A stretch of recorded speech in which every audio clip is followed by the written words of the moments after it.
بسم اللہ الرحمن الرحیم۔ میرے آج کے قرآنی لیکچر کا عنوان ہے اللہ اور والدین کا شکر ادا کرو۔ انسان کو اللہ تعالیٰ نے جو نعمتیں مفت عطا کی ہیں ان میں اس کے ماں باپ بھی شامل ہے۔ یہ ماں باپ ہی ہیں جن کی دولت، محبت، مروت، ایثار، خلوص، وفا، تجربہ اور علم بچوں کی پرورش و تربیت میں اہم کردار ادا کرتے ہیں۔ یہی وجہ ہے کہ اللہ تعالیٰ نے انسان کو اپنا اور اپنے ماں باپ کا شکر ادا کرنے کا حکم دیتے ہوئے فرمایا، وَوَصَّيْنَا الْإِنسَانَ بِوَالِدَيْهِ حَمَلَتْهُ أُمُّهُ وَهْنًا عَلَىٰ وَهْنٍ وَفِصَالُهُ فِي عَامَيْنِ أَنِ اشْكُرْ لِي وَلِوَالِدَيْكَ إِلَيَّ الْمَصِيرُ۔ سورہ لقمان آیت 14۔ ہم نے انسان کو اس کے والدین کے بارے وصیت کی۔ اس کی ماں نے اس کا حمل تکلیف پر تکلیف سہتے ہوئے اٹھایا اور 2 سال میں اس کا دودھ چھڑایا۔ تو میرا اور اپنے والدین کا شکر ادا کرو۔ تمہیں میری ہی طرف لوٹنا ہے۔ اللہ کا شکر ادا ہوتا ہے انفاق فی سبیل اللہ سے،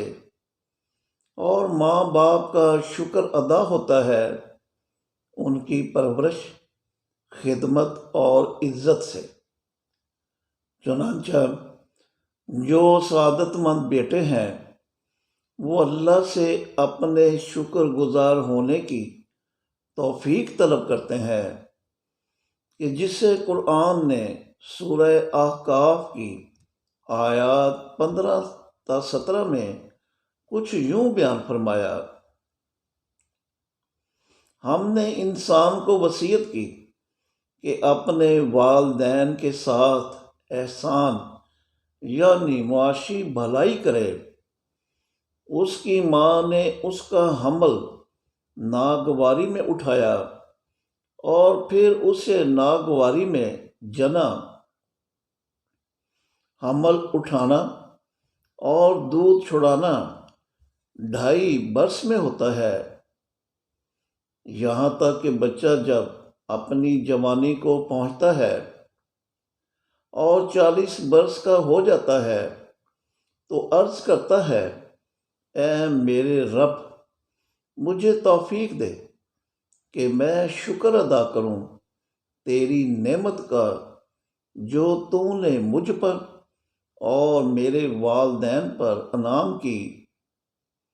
اور اس کے لیے میں وہ فلاحی کام کروں جس سے تو راضی ہو جائے،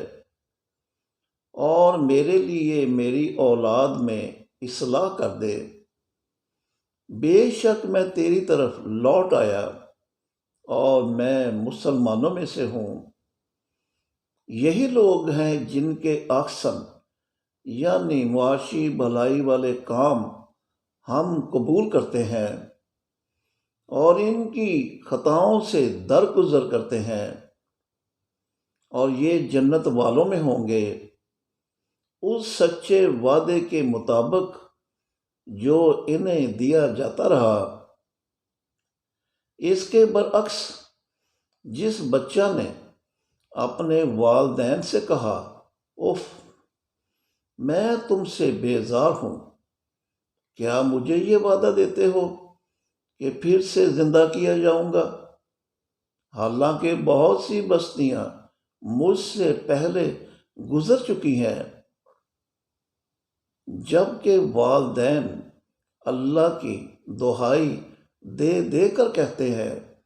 کہ ارے کم بخت، ایمان لے آ، بے شک اللہ کا وعدہ حق ہے۔ بچہ کہتا ہے کہ یہ تو محض پہلوں کی بے سروپا کہانیاں ہیں، اور اب انسان کو اپنے والدین کے لیے رحمت یعنی پرورش، خدمت اور عزت کے بازو پھیلائے رکھنے کا حکم دیتے ہوئے اللہ تعالیٰ نے سورہ بنی اسرائیل کی آیات 23 تا 25 میں فرمایا، تمہارے رب کا فیصلہ ہے کہ اس کے سوا کسی کی عبادت یعنی ملازمت نہ کرو، اور والدین کے ساتھ احسان یعنی معاشی بھلائی کرو۔ اگر تمہارے سامنے ان میں سے کوئی ایک یا دونوں بوڑھے ہو جائیں تو ان سے اف یعنی تنزن ہوں بھی نہ کہنا، اور نہ ہی انہیں جھڑکنا، اور ان سے بات عزت سے کرنا، اور عاجزی سے ان کے لیے اپنی رحمت کے بازو پھیلائے رکھنا، اور کہنا، اے میرے رب، ان دونوں پر اپنا رحم کر کہ انہوں نے بچپن میں میری پرورش کی تھی۔ تمہارا رب جانتا ہے جو کچھ تمہارے نفوس میں ہے۔ اگر تم صالح یعنی سماجی خدمتگار ہوئے لیکن ماں باپ کی شان میں کوئی گستاخی کر بیٹھے تو بے شک رجوع کرنے والوں کو اللہ بخش دیتا ہے۔ ماں باپ کے احترام کا تقاضا ہے کہ ان کی توہین نہ کی جائے اور نہ ہی ان پر چیخا چلایا جائے کہ وہ بات کرتے ہوئے جھجکیں اور بات کرنے کے بعد شرمندگی محسوس کریں۔ ماں باپ کے احترام کا تقاضا ہے کہ ان سے پہلے کھانا شروع نہ کیا جائے، ان کے آگے نہ چلا جائے، خود مختار ہوتے ہوئے انہیں اپنے فیصلوں میں شامل کیا جائے اور ان کو معزز جگہ پر بٹھایا جائے، جیسا کہ عزیز مصر یوسف علیہ السلام نے اپنے والد یعقوب علیہ السلام کی عزت افزائی کی، کہ جسے قرآن نے سورہ یوسف کی آیات 99 اور 100 میں یوں بیان فرمایا، پھر جب وہ یوسف کے پاس پہنچے تو اس نے اپنے والدین کو اپنے پاس بٹھایا اور کہا، مصر میں داخل ہو جائیں، اگر اللہ نے چاہا تو آپ امن سے رہیں گے۔ اور یوسف نے اپنے والدین کو تخت پر بٹھایا۔ اکثر دیکھنے میں آتا ہے کہ بچے جب اپنے والدین سے علم، پیشے، رتبے اور تنخواہ وغیرہ میں آگے نکل جاتے ہیں تو اپنے ہی والدین کو حقیر کرنا شروع کر دیتے ہیں، کہ جن کی وجہ سے وہ اعلیٰ مقام پر پہنچے ہوتے ہیں۔ اس پر ظلم یہ کہ وہ اپنے غریب والدین کی پرورش، خدمت اور عزت نہیں کرتے، کہ جن کے جسمانی اعضاء بڑھاپے کی وجہ سے کمزور ہو جاتے ہیں، دل رقیق ہو جاتے ہیں، نظریں کمزور ہو جاتی ہیں، چہرے جھریوں سے لٹ جاتے ہیں، یادداشتیں مدھم پڑ جاتی ہیں، اعصاب پر ضعف طاری ہو جاتا ہے، مزاج چڑچڑا ہو جاتا ہے، ذرا سی پریشانی برداشت نہیں کر سکتے، اور بات بات پر آپ دیدہ ہو جاتے ہیں۔ ہاں، ایسے بوڑھے والدین جن کے نام جائیداد ہوتی ہے یا وہ کمانے کے قابل ہوتے ہیں یا پینشن پاتے ہیں، انہیں وقت پر کھانا بھی ملتا ہے، ان کے لیے گھر والوں کا پیار بھی امڑتا رہتا ہے، اور بیمار ہونے پر تیمارداری بھی کی جاتی ہے۔ لیکن ایسے بوڑھے ماں باپ جن کے پاس دولت نہ ہو، انہیں بوجھ سمجھا جاتا ہے اور بالآخر اولڈ ہاؤسز منتقل کر دیا جاتا ہے، جبکہ یہ طرز عمل قرآن کی اس تعلیم کے خلاف ہے جس کے مطابق بوڑھے والدین کی پرورش، خدمت اور عزت بیٹوں کی ذمہ داری ہے۔ ماں باپ سے برا سلوک کرتے وقت اولاد کو یہ بات ذہن نشین رکھنی چاہیے کہ بڑھاپے میں ان کی اولاد بھی ان سے برا سلوک کرے گی، اور یہ نتیجہ ہوگا اس مکافات عمل یعنی کاز اینڈ ایفیکٹ کا جو اس کائنات میں جاری و ساری ہے اور کسی کا لحاظ نہیں کرتا، خواہ کوئی مسلم ہو خواہ غیر مسلم۔ اولاد کا یہ بھی فرض ہے کہ وہ گھر کے کام کاج میں اپنے والدین کا ہاتھ بٹائے۔ اس میں لڑکے اور لڑکی کی کوئی تخصیص نہیں۔ شعیب علیہ السلام کافی بوڑھے ہو گئے تو جانوروں کو گھاٹ پر لے جا کر پانی پلانے کا فریضہ ان کی 2 بیٹیاں انجام دیا کرتی تھیں، کہ جس سے قرآن نے سورہ قصص کی آیات 23 اور 24 میں کچھ یوں بیان فرمایا: موسیٰ جب مدین کے پانی پر وارد ہوا تو وہاں لوگوں کے ایک گروہ کو پایا کہ اپنے جانوروں کو پانی پلا رہے ہیں، اور ان کے علاوہ 2 عورتوں کو پایا جو اپنے جانوروں کو پانی پینے سے روک رہی تھیں۔ موسیٰ نے پوچھا، تمہارا کیا مسئلہ ہے؟ وہ بولیں، ہم اپنے جانوروں کو پانی نہیں پلا سکتی جب تک یہ چرواہے اپنے جانوروں کو یہاں سے نکال کر لے نہ جائیں، اور ہمارے والد بہت بوڑھے ہیں کہ گھاٹ پر آ کر جانوروں کو پانی نہیں پلا سکتے۔ تو موسیٰ نے ان کے جانوروں کو پانی پلایا اور پھر بیٹھنے کے لیے سائے کی طرف مڑ گیا۔ بہرحال، جہاں قرآن نے اولاد کا یہ فرض بتایا ہے کہ وہ اپنے والدین کو اف تک نہ کہے، وہاں والدین کا بھی یہ فرض ہے کہ اپنے بچوں سے بد سلوکی سے ہرگز پیش نہ آئے، اس لیے کہ ڈانٹ ڈپٹ، مار پیٹ، پھٹکار، گالن گلوچ، لان تان اور بے رخی جیسا برتاؤ بچوں کے لاشعور میں غیر محسوساتی طور پر پرورش پاتے رہتے ہیں، اور وقت آنے پر والدین کے خلاف نفرت اور نافرمانی کی صورت میں پھٹ پڑتے ہیں۔ والدین کو یہ بھی چاہیے کہ وہ بچوں کے ساتھ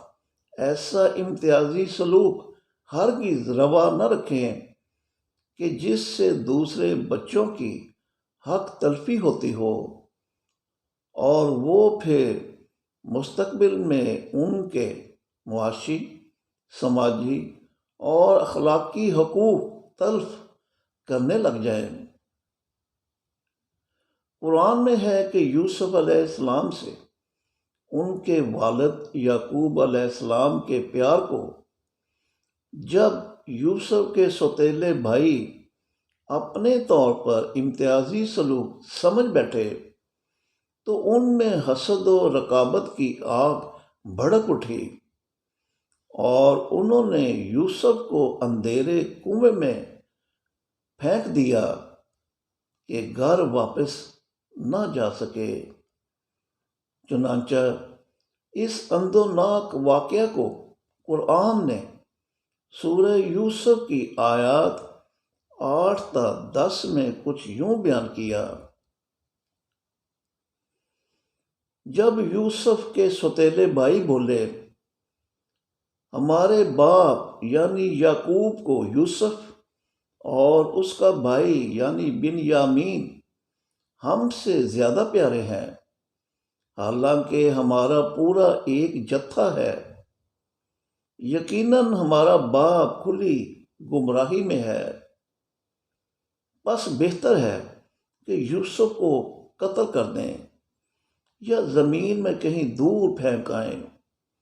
تاکہ ہمارے باپ کی توجہ صرف ہماری طرف رہے۔ اس کے بعد ہم صالحین یعنی سماجی خدمتگار بن جائیں گے۔ ان میں سے ایک بولا، یوسف کو قتل نہ کرو، اگر تمہیں کچھ کرنا ہے تو اندھیرے کنویں میں ڈال دو،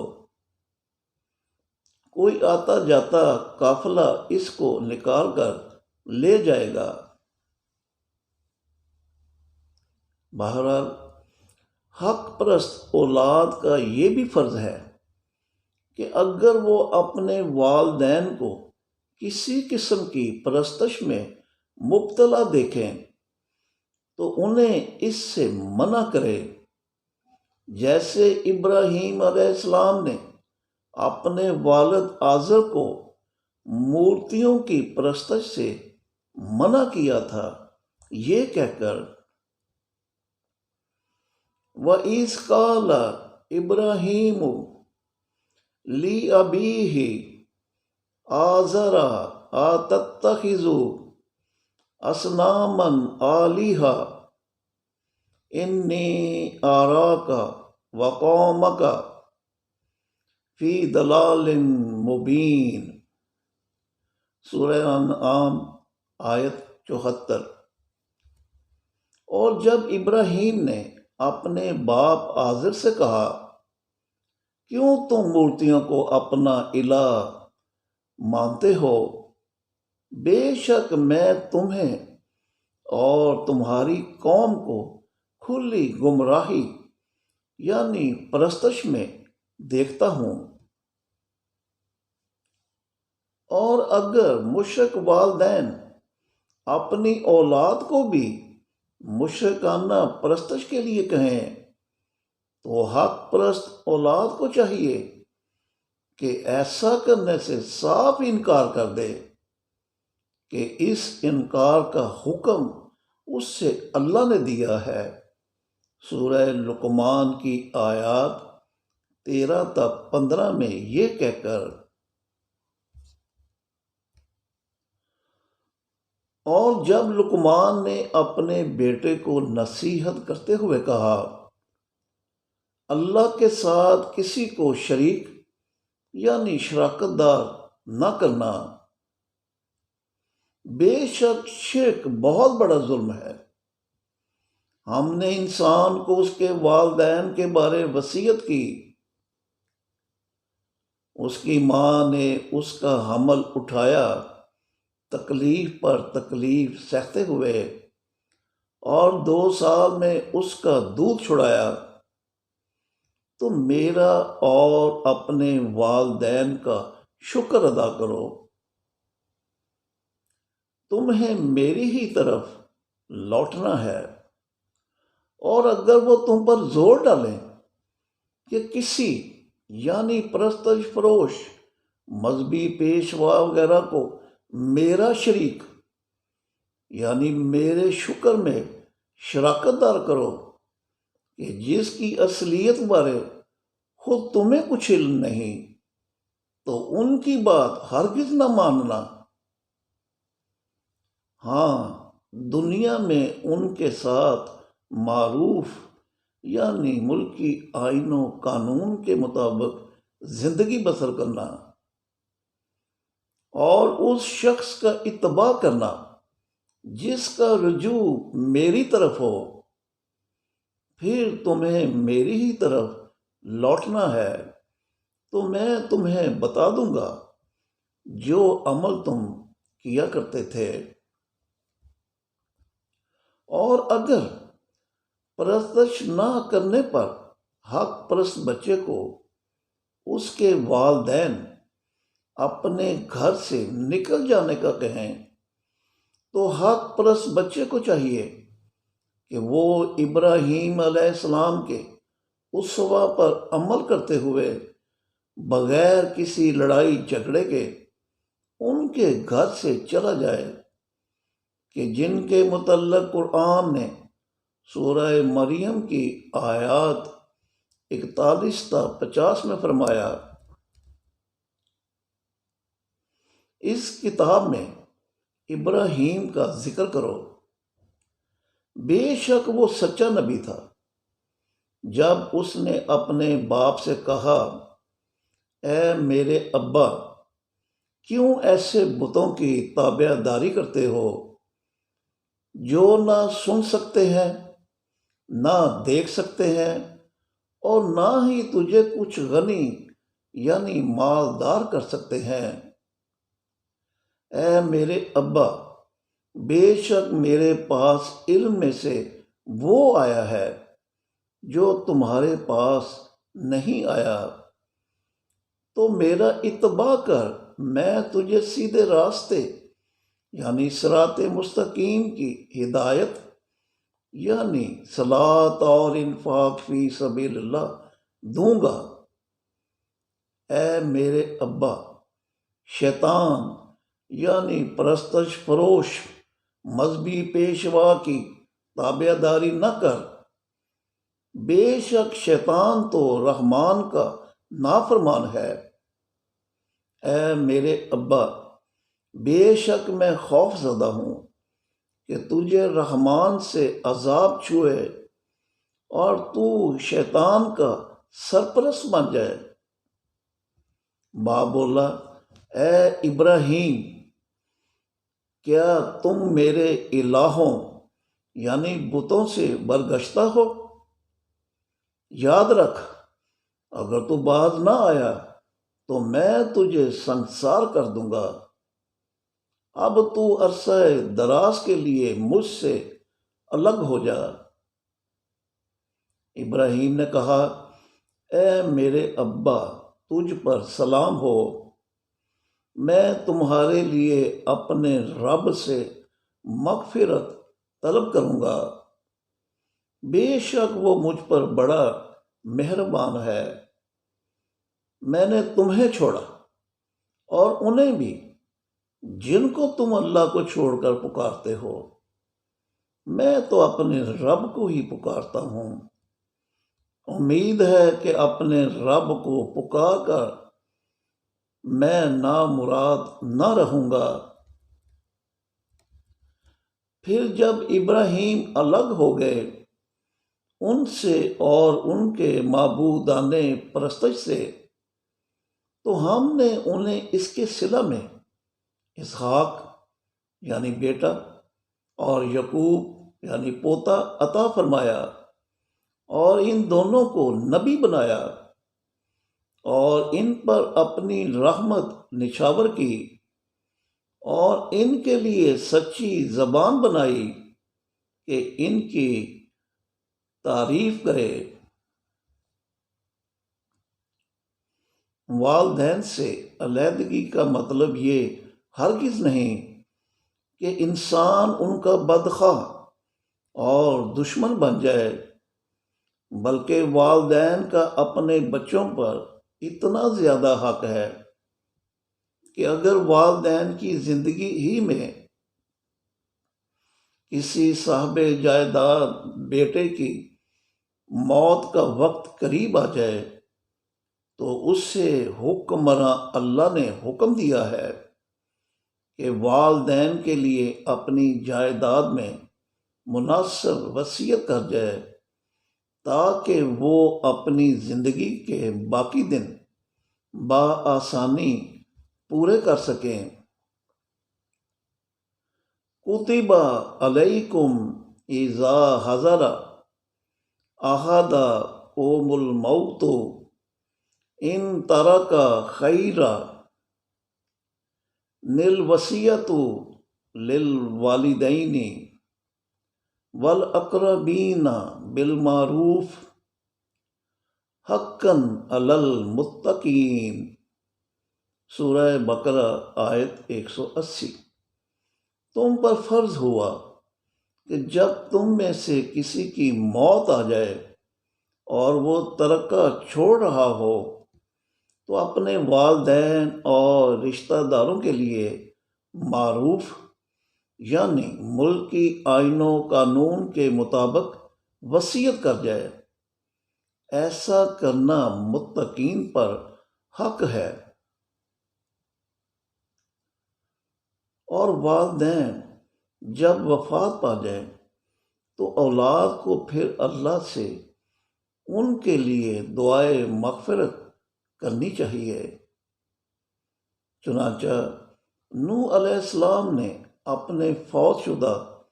والدین کی مغفرت کے لیے اللہ تعالیٰ سے یوں دعا کی: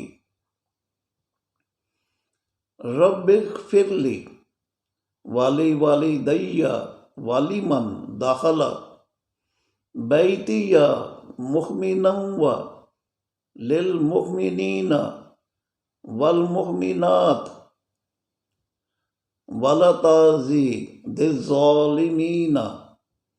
الا تبارا، سورہ نوح آیت 28۔ اے میرے رب، بخش دے مجھے اور میرے والدین کو، اور جو داخل ہو میرے گھر میں مومن بن کر،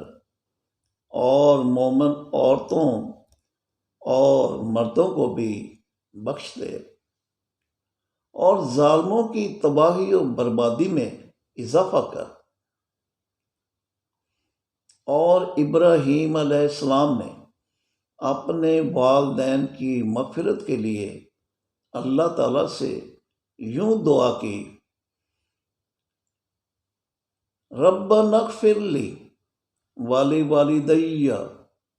وللمؤمنین یوم یقوم الحساب، سورہ ابراہیم آیت 41۔ اے میرے رب، بخش دے مجھ کو اور میرے والدین کو اور مومنین کو جس دن حساب قائم ہوگا۔ آخر میں بھی اللہ تعالیٰ سے دعا گو ہوں کہ وہ میرے والدین کو بھی بخش دے۔ شکریہ۔